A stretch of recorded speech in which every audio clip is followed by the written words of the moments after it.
This is Agriculture Today, and I'm Shelby Varner with the K-State Radio Network.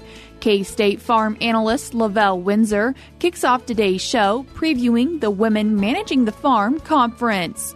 She says who the keynote speakers are and what she hopes the conference brings to attendees. Reid, K-State Extension farm economist, continues the show to highlight the recently released Kansas Land Values book for 2024. She recognizes trends she saw for the entire state and specific regions. Ending today's show is Harvey County horticulture agent Scott Eckert discussing the basics of getting started as beginning gardeners in this month's K-State Garden Hour. That and more is coming up ahead.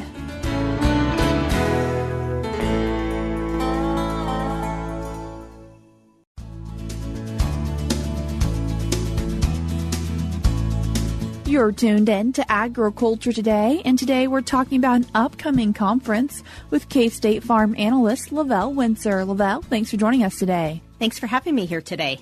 LaVell, this upcoming conference that we want to talk about, one that's been around for what will be 21 years, the Women Managing the Farm Conference, and what's included in this conference? Yeah, so the conference is actually a 2-day conference, which is Thursday and Friday, February 13th and 14th. But it actually kicks off with a pre-conference on February 12th here in Manhattan. And how does this conference come about? What's the team look like? So we have a large partnership group that comes together about every other month to plan this conference. And we have folks that are both in the public space, like FSA, NRCS, Kansas State University.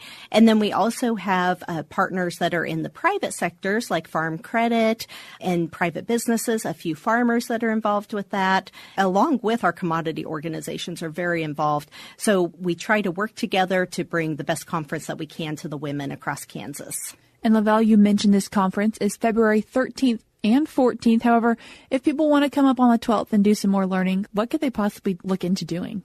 Yeah, some people just like more information, so they want to come a little early, or because some people come from quite a distance away, they like to come in the day before. So starting on Wednesday afternoon, there is a pre-conference called Women in the Middle.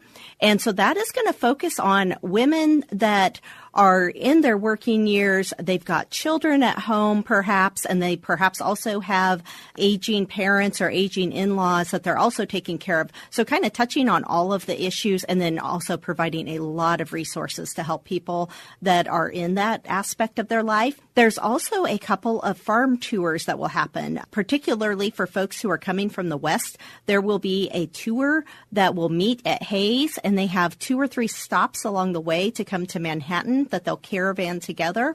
And then there's also a Manhattan tour as well, where they'll stop and look at some agricultural interest stops along the way around Manhattan area. And then new this year, we're also going to have an optional farm supper at A&H Farms. And that will be a way that the ladies that have come in during the day, that they could get together in the evening ahead of the conference starting. And these pre-conference options do have a little bit of an extra fee with them. Yes. And so when people register, they'll see that there's places to special select any of the pre-conference tours, the Women in the Middle pre-conference session, or the A&H Farms. And each one of those things is $25. So really a great value, just basically covers materials and things like that are involved with them.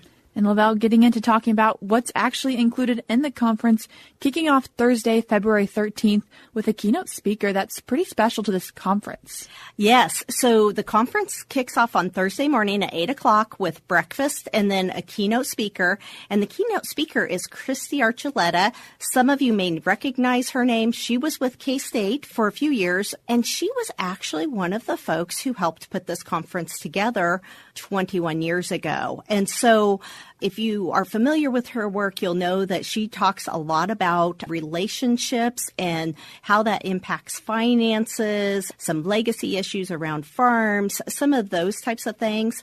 But she's also going to weave in some of the information of how this conference came to be, what was the importance, and just kind of leading to where we're at today, 21 years later.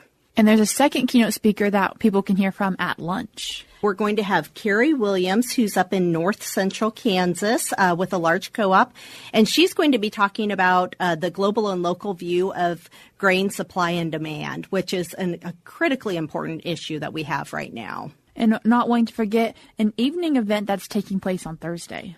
Yes. And so this conference is located at the Conference Center in Manhattan at the Hilton Garden Inn.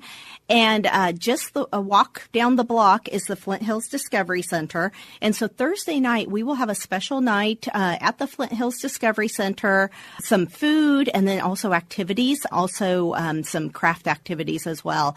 And that is always just a really fun event for the women to come together, have a good time, and then come back to learning the next day again.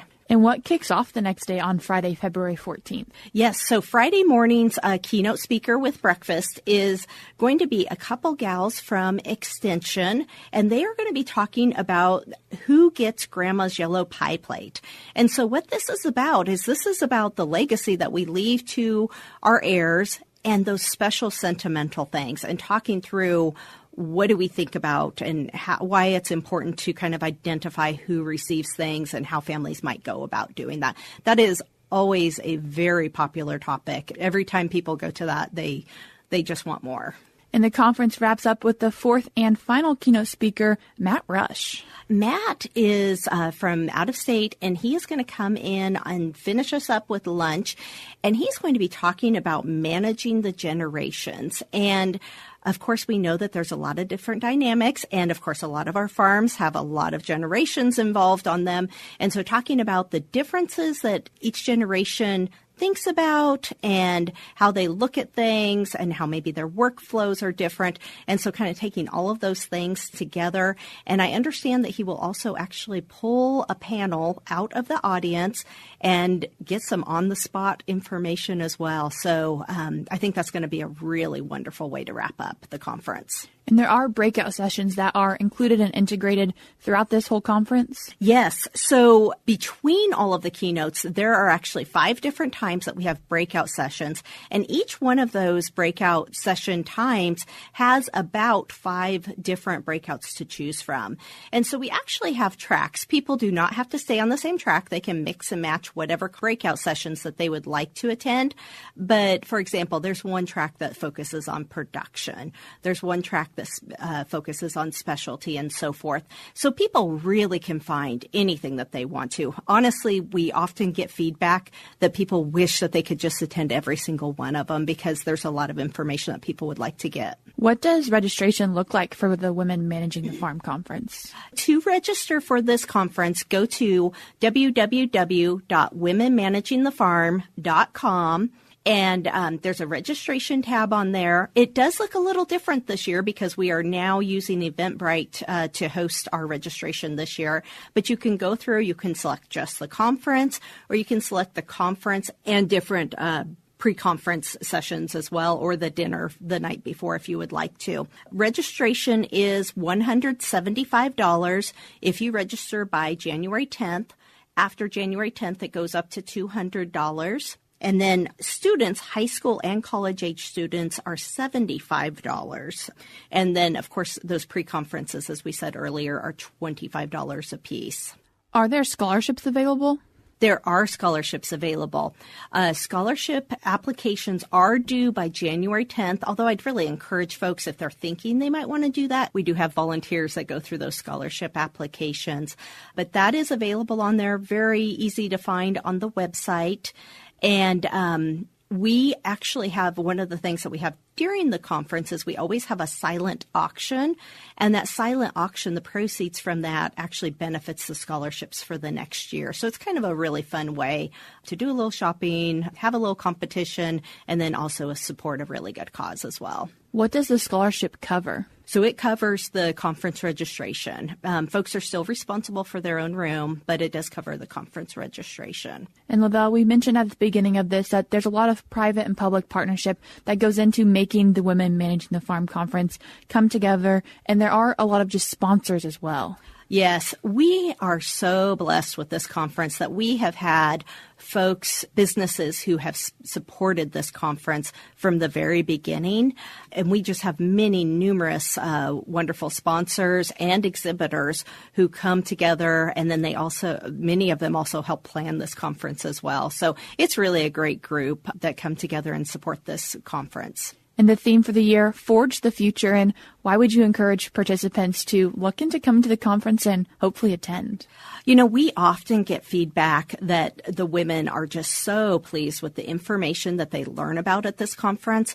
But the other thing that I see is there are some real friendships that are forged at this conference. There's women that have been coming for several years, or maybe they come once every 2 or 3 years or so, and they always find a friendly face.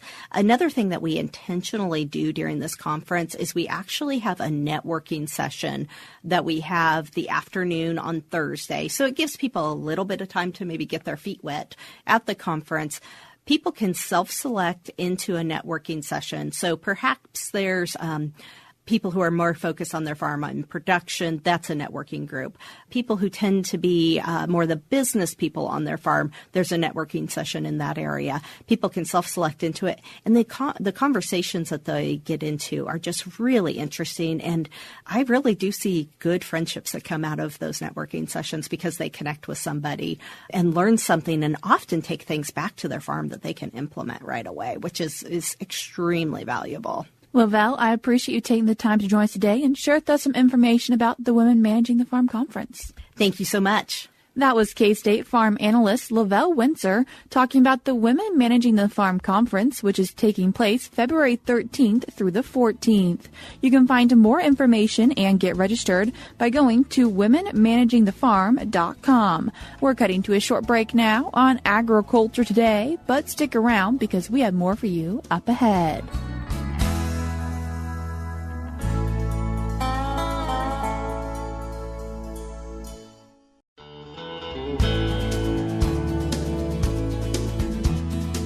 You're tuned in to Agriculture Today, and we continue our show talking about the Kansas Land Values Book for 2024 with K-State Extension farm economist Robin Reid. Robin, thanks for joining us today. Thanks for having me on, Shelby. Robin, before we begin and talk about some of the content in the book, what is the Kansas Land Values Book? Well, this is a project we've been doing for a number of years in partnership with the Kansas Society of Farm Managers and Rural Appraisers. One thing, we don't have really good numbers from USDA on what land values are doing within the state. We always get one state number for irrigated, non-irrigated, and pasture land.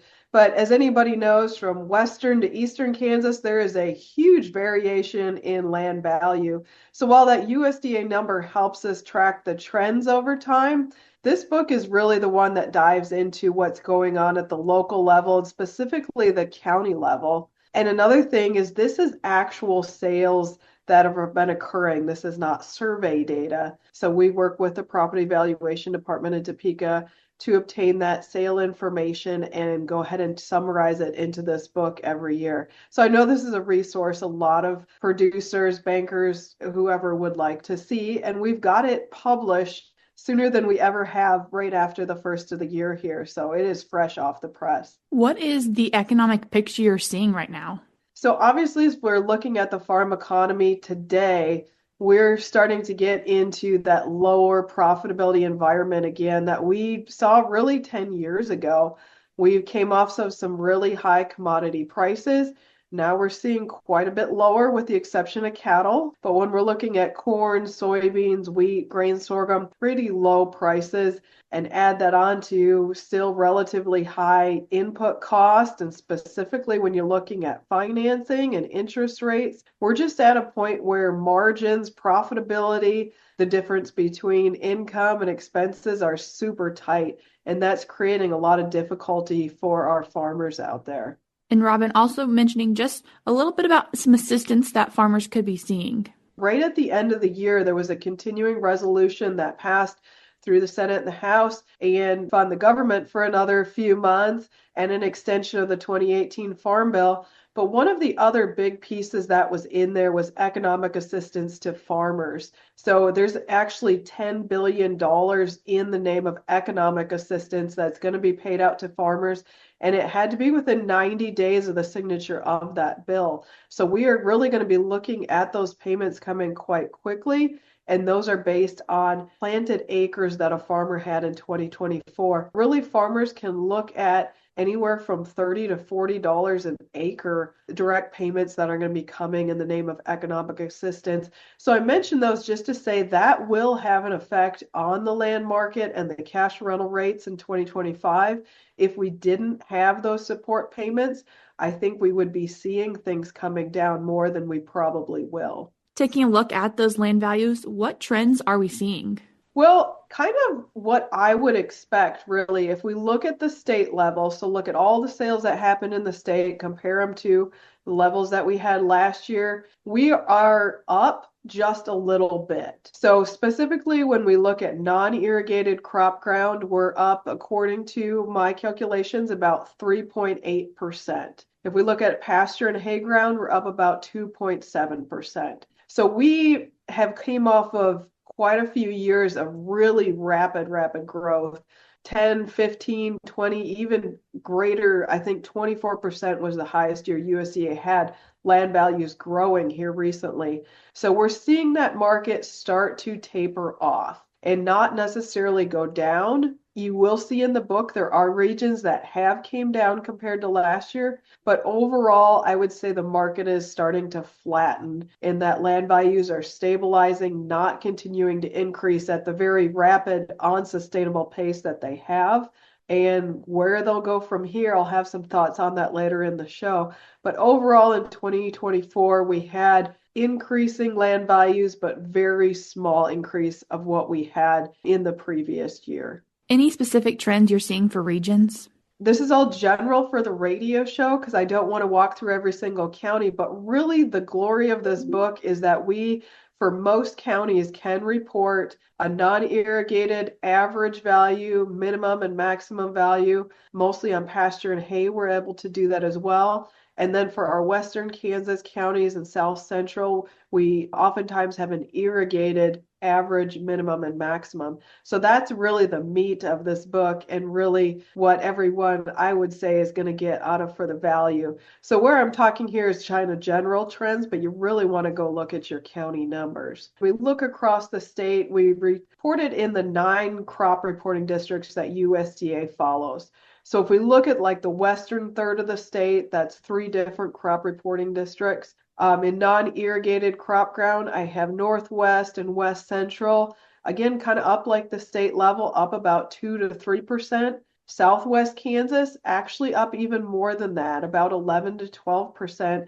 I know there's a lot of influence in that area from our large dairies and feed yards. So actually some more stable land values when you look at that area. When you look at the central region of the state, one of the big things that'll stand out in the book this year is a drop in the north central region. And what I want to communicate there is a lot of that was due to an extremely large increase last year. So the north central region of the state actually had the largest increase in land value last year, but then turned around this year and they actually have dropped off the most. And so I would say that's more of a balancing.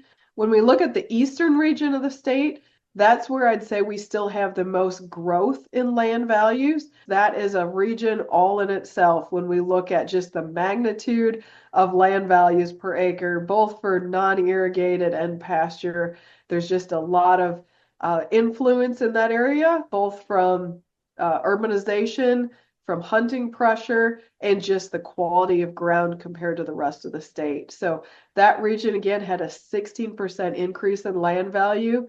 I have the average per acre value for non-irrigated crop ground at 7,479. So really high values in that region and going up more than the rest of the state. The other regions there, east, central, southeast, still going up as well. As I would say, there's a lot of variation. I talk mostly crop ground. I think when you look at pasture and hay ground specifically, the one thing I'd really drive home there is just the variation. So we have some regions, and I'd say the eastern specifically, that are still going up quite a bit. And we have Western Kansas, which is actually showing more of a slight decrease. So values kind of plateaued in 2023, and actually hay and pasture ground has now very smallly started to come down in 2024. So again, the county level numbers is really where the meat and potatoes are of this book. But just in general, what we're seeing on land values is I think the market is really trying to figure out where it should be as we've had lower profitability in farm income. Really the biggest driver of land values is farm income, although we do have a lot more influence these days out of hunting pressure, investment pressure, but really the farm economy is still the driver of land values. Robin, what about for irrigated land? That's a little different beast. As I mentioned, it's mostly Western Kansas and South Central Kansas that have consistent sales that we can compare to. Irrigated is the one that's really up the most compared to the other categories. It's up about 10% from last year and holding quite strong, especially in that southwest region of Kansas. It's up there about 17%. So yeah, irrigated is kind of the one that we still see going up. And I would just say that's more due to the limited amount of irrigation sales that occur across our state. Any predictions for 2025, Robin? I would say the things that everybody really needs to kind of keep an eye on. Obviously, we have the new administration coming in. There's been a lot of talk of tariffs. If we get in another trade war with China or some of our other large importing countries of our agricultural commodities, that could really wreak havoc on the commodity markets. Now, the general idea is that would assist or help in the longer run, but short term, I think like we saw in 2018 and 2019, farmers could take the brunt of some of the retaliation. So whether there'll be economic assistance payments again, if that occurs, that did happen under the Trump administration last time. So we'll see if that happens again. These payments could help stabilize and not have the land market experiencing a fall. So something to watch there. Another thing to watch is just the hunting interest and pressure. As the general economy is doing well, I think that fuels a lot of recreational spending, and Kansas seems to be a place that attracts that. So something to watch there. And then also just investment interest. We've had some really good returns in the stock market lately, so maybe the investment pressure isn't as much as it was before, but we can show graphically long run that land values typically beat out inflation rates, and if held over a long period of time, tend to return pretty good. Robin, I appreciate you taking the time to join us today. All right, thanks for having me, Shelby.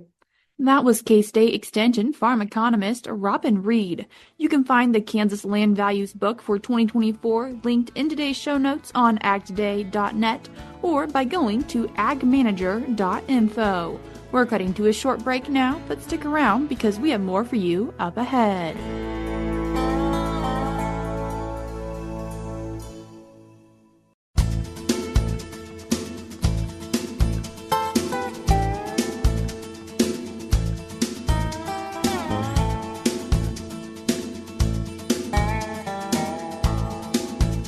Welcome back to Agriculture Today. Along with Shelby Varner, I'm Jeff Wickman. The number of people interested in doing some form of gardening continues to grow. For this month's K-State Garden Hour, K-State Research and Extension Horticulture Agent for Harvey County, Scott Eckert, discusses research-based gardening for beginners. And it really doesn't matter how big of an area you have. This can apply to all sizes of gardens. For a new spot, you need a sunny, level area away from large trees. Large trees have lots of roots, and those roots do rob soil of moisture, and they will be very competitive with your garden roots. You need a water source. No garden is going to be successful without water. Protection from wind, if possible. You need fences around the garden or small shrubs, and buildings can work. Now we get into soil, and soil is a big one. Compost or manure spread over the garden and worked in a garden with a tiller will improve not only fertility but also soil condition. Take your soil in for testing to your local extension office. It takes about a week to get results. A basic test shows phosphorus, potassium, as well as pH and organic matter content. You got to have a reliable water source. Irrigation may need to be added to your garden. Depending on the garden, hand watering may be an option. If it's small enough, I have a watering wand. Be sure to water at the base of the plants and not the foliage. Keep the foliage as dry as you can. Install drip irrigation and or sprinklers, and that may be a wise thing to maintain the garden. Water at ground level. Water in the morning because there's less evaporation. It's cooler, and you get more out of your water, and your plants tend to absorb it easier. Your soil takes it in easier, and it's better utilized by your plants when you can water early in the morning. Water deeply and less frequently. 1 to 2 inches a week will wet 6 to 8 inches of depth in your garden soil. And be sure to use mulch. And now it's time to sketch the garden. What you want to do is, if this is a family garden, which most of our backyard gardens are, you are going to want to get all the kids involved if you have kids, and your spouse or your family members, and talk about what you want to grow. That will help keep them involved. The plan may need revisions, may need several revisions, but it will help you keep your mind fixed on the garden and make sure you have, or you can discover whether you have sufficient space to grow what you want to grow. And it's also a reference for years to come. It can be used as a guide to purchase your seeds and plants, transplants that you want to put in the garden. You also want to have labels included in the drawing to make sure you know where you're putting plants and you have each plot marked off. Plant labels are handy where you can put the date and the plant type on there so you remember when you see plants start coming up. You're not guessing whether that's a cucumber or a watermelon or a cantaloupe. If you're not sure what you want to plant or know much about a plant or how to plant it, seed companies, when they package plants, they will often put on information on the back of the packet that tells you how deep to plant, how quick they germinate, whether it can handle some shade or it needs full sun. And it's got an outdoor planting map of the United States. So there really is a lot of information on the back of a seed packet. A wide variety of vegetables can be grown in Kansas, as we well know. Tomatoes, there's probably 4,000 varieties of tomatoes in the world, so there ought to be a tomato that will grow for you. But space and preference play an important part in deciding what to grow. Beans, beets, summer squash, peppers, tomatoes, lettuce, onions, radishes, turnips are all well adapted for growth when space is limited. Sweet corn, vine squash, cucumbers, pumpkins, watermelon require more space and should be considered only if adequate space is available. Alternatively, consider using staking or trellising options to allow for vining crops in small garden areas.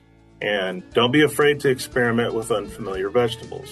That's Harvey County Extension Horticulture Agent Scott Eckert with information to help beginners grow a thriving garden. To watch the entire webinar, search for K-State Garden Hour, then click on View the Recent Webinar. And that'll do it for this edition of Agriculture Today. For Shelby Varner, I'm Jeff Wickman. This is the K-State Radio Network.